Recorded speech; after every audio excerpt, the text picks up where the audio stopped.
안녕하세요. 일라이영입니다. 오늘 이야기가 마음에 닿았다면 구독 버튼으로 이 여정에 함께 해주세요. 당신의 작은 클릭이 누군가의 하루를 위로합니다. 사람마다 삶의 속도와 무게가 다르죠. 하지만 마지막이라는 단어 앞에서는 누구든 한 번은 멈춰서게 됩니다. 저도 그러네요. 나이 들수록 자꾸 이런 생각이 들어요. 나는 마지막 순간을 어떤 얼굴로 맞이하게 될까? 그리고 지금의 나는 그 순간으로 어떤 길을 걸어가고 있을까? 오늘은 그 이야기를 해보려 해요. 마지막까지 아름답게 사는 법, 기억에 남는 마무리를 만드는 법, 저와 비슷한 나이를 살아가는 당신에게 조용히 건네고 싶은 이야기입니다. 요즘 들어 이런 생각 한 번쯤 해보지 않으셨어요? 내가 지금 이 순간을 마지막처럼 산다면 나는 어떤 표정을 하고 있을까? 저도 어느 날 문득 그런 생각이 들었어요. 아무 일도 없었는데 괜히 가슴이 뭉클해지더라고요. 그 순간 깨달았어요. 우리가 마무리를 떠올릴 때 지금의 삶이 더 또렷해진다는 걸요. 우린 살아오면서 수많은 시작을 해왔죠. 학교에서의 첫날, 직장에서의 첫 프로젝트, 아이를 처음 안아봤던 순간, 누군가와 첫눈을 마주했던 기억들. 근데 어느 순간부터는 시작보다 마무리가 더 마음에 남아요. 나도 그렇고, 내 또래도 그렇고, 주변 친구들도 하나둘씩 이런 말을 해요. 이제는 어떻게 끝내느냐가 어떻게 시작했느냐보다 더 중요해지는 것 같아. 이 말을 들을 때마다 마음이 찡해져요. 우리가 그만큼 많은 것을 지나왔다는 뜻이니까요. 아픔도 기쁨도 후회도 사랑도 꾹꾹 눌러 담아 여기까지 살아온 거잖아요.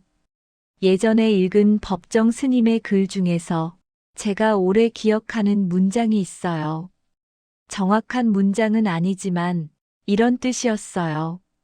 마무리를 제대로 할 줄 아는 사람이 진짜 단단한 사람이다. 그 말을 처음 읽었을 때 저는 제 생활을 돌아보고 싶어졌어요. 나의 하루가 어떤 마무리로 끝나고 있는지, 내 말투와 표정이 내가 남기고 싶은 마지막 장면을 닮아 있는지, 그래서 요즘은 일부러 하루의 끝에 짧은 시간을 만들어요. 앉아서 스스로에게 물어봐요. 오늘의 나 마음에 드나? 오늘의 말투, 내가 나중에 돌아봐도 괜찮을까? 이 작은 질문이 내 삶의 방향을 조금씩 고르게 다듬어줘요. 마지막을 떠올리는 건 두렵고 어둡게 하는 일이 아니라 오히려 지금을 비추는 거울 같아요. 그 거울이 지금의 나를 더 깊이 바라보게 해요. 더 단정하게 살게 해요. 더 따뜻한 사람이 되고 싶게 만들어줘요. 그리고 그 변화는 정말 조용히 옵니다. 누가 알아채지도 못할 정도로 아주 사소한 하루들 속에서 조금씩 피어나요. 우리가 나이를 먹어가면서 가장 크게 느끼는 변화가 뭔지 아세요? 거창한 사건보다 작은 습관 하나가 우리 인생의 품격을 만든다는 거예요.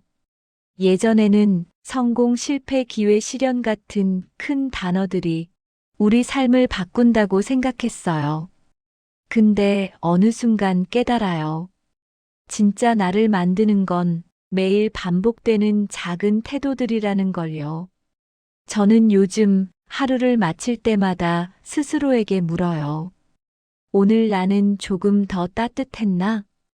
그 질문 하나로 내 말투가 달라지고 내 표정이 달라지고 내 하루의 결이 달라져요. 이런 변화는 누구한테 보여주려고 하는 게 아니에요.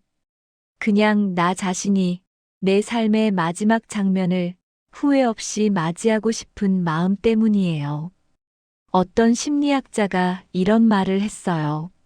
사람은 마지막 순간에 전혀 새로운 모습이 나오는 게 아니라 평소의 모습이 천천히 드러날 뿐이다. 저는 그 문장을 듣고 참 오래 마음에 담아두었어요. 우리가 평소에 어떻게 말하는지, 어떤 태도로 하루를 맞이하는지, 누군가에게 어떻게 대하는지, 이런 것들이 쌓이고 쌓여 마지막 순간에 자연스럽게 드러난다는 거예요. 그래서 저는 내 작은 습관들을 다시 돌아보기 시작했어요. 누군가가 고맙다고 말할 때 그 말을 깊이 듣는 태도, 길에서 스친 사람에게 조용히 미소 지어주는 습관, 내가 했던 실수로 마음이 불편할 때 잘못을 빨리 인정하는 용기, 가족에게 짜증을 내고 후회될 때 먼저 다가가는 마음, 이런 소소한 것들이 내 마지막의 표정을 만들어요. 우리 또래는 알아요. 말 한마디의 무게가 예전보다 훨씬 커졌다는 걸요. 그리고 그 무게를 어떻게 다루는지가 나의 품격을 만들고 내 인생의 마지막을 결정한다는 걸요. 살면서 가장 마음이 흔들리는 순간은 새로운 만남보다 관계가 끝날 때예요. 특히 나이가 들수록 그 무게가 더 커져요. 예전엔 쉽게 넘겼던 말 한마디가 이제는 며칠씩 마음에 남고 오래 함께한 관계가 멀어지면 허전함이 깊게 남아요. 그런데 어떤 상담가는 관계의 끝은 실패가 아니라 성숙이라고 말했어요. 저는 이 말을 들었을 때 그동안 붙잡고 있던 감정들이 조금씩 풀리는 느낌이 들었어요. 우리는 살면서 참 다양한 관계를 만나요. 좋아하는 사람, 나를 힘들게 했던 사람, 오래도록 남아있는 사람, 그리고 어느 순간 자연스럽게 멀어지는 사람. 중요한 건 끝난 관계의 이유가 아니에요. 어떻게 마무리했느냐예요. 마무리를 잘하지 못한 관계는 마음속에 오래 남아요. 덤처럼 달라붙어 일상에 영향을 줘요. 밤에 혼자 있을 때 가끔 생각나 마음을 아프게 하죠. 그래서 관계의 끝을 품격 있게 정리하는 건 상대보다 나를 위한 일이에요. 예전에 읽은 책에서 이런 문장을 만난 적 있어요. 마지막 인사는 서로를 위해 하는 것이 아니라 내 마음을 위해 하는 일이다. 그 말이 따뜻했어요. 우리가 관계를 정리하면서 억울함과 서운함이 올라오지만 결국 중요한 건 내 마음이 상처받지 않는 방식으로 정리하는 거더라고요. 가끔은 그저 조용히 보내주는 것으로 충분할 때도 있어요. 내 마음을 붙잡고 흔드는 관계는 미련이 아니라 그냥 자연스러운 계절의 변화일 뿐이라는 걸 조금씩 받아들이게 돼요. 가끔 그런 날 있지 않나요?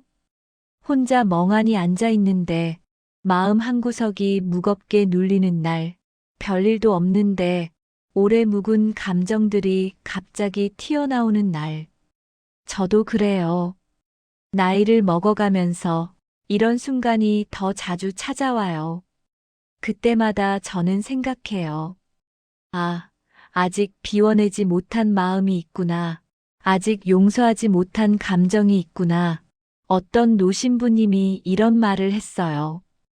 마지막을 준비하는 사람은 용서를 덜어내고 비움을 더한다. 그 말이 저를 오래 멈추게 했어요. 비운다는 건 아무것도 남기지 않는다는 뜻이 아니래요. 정말 남겨야 할 것만 남기고 나를 아프게 했던 것들은 살며시 내려놓는 일이라고 하셨어요. 저는 그 말이 참 좋았어요. 우리는 너무 많은 걸 마음에 품고 살아요. 그게 반드시 누군가 때문이 아니에요. 그냥 삶에서 생긴 작은 상처들, 그때는 괜찮아 보였지만 시간이 지나면서 굳어지는 마음들, 용서는 상대를 위한 일이 아니에요. 나 자신을 가볍게 해주는 일이에요. 내가 오래 들고 있었던 무거움을 조용히 바닥에 내려놓는 일이에요. 그래서 저는 요즘 스스로에게 이런 질문을 자주 해요. 오늘 나에게 남은 마음 중 정말 끝까지 가져가고 싶은 건 뭘까?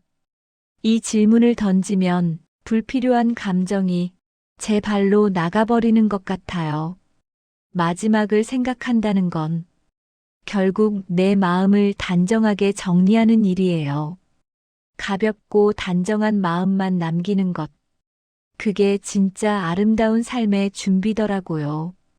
우리는 언젠가 자기 인생의 마지막 밤을 맞이하게 되죠. 그때 어떤 마음으로 눈을 감고 싶으세요? 저는 가끔 상상해 봐요. 그래도 잘 살았어.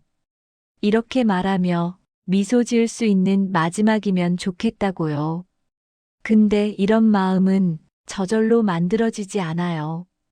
오늘의 선택, 오늘의 결정, 오늘 내가 보여준 작은 따뜻함들이 조금씩 쌓여서 만들어지는 거예요. 이어령 선생님도 비슷한 이야기를 한 적이 있어요. 끝에서 비로소 내가 살아온 길이 보인다. 저는 그 말을 듣고 참 오래 마음에 담아두었어요. 나의 마지막을 가장 아름답게 만드는 방법은 결국 오늘을 다르게 사는 것이라는 뜻이니까요. 그래서 저는 요즘 제 하루를 더 유심히 들여다봐요. 오늘 내가 어떤 말을 했는지, 누군가에게 어떤 표정을 지어줬는지, 나 스스로에게 얼마나 너그러웠는지, 내 마음을 얼마나 따뜻하게 다뤘는지, 이 모든 것들이 내 마지막의 얼굴을 만들고 있어요.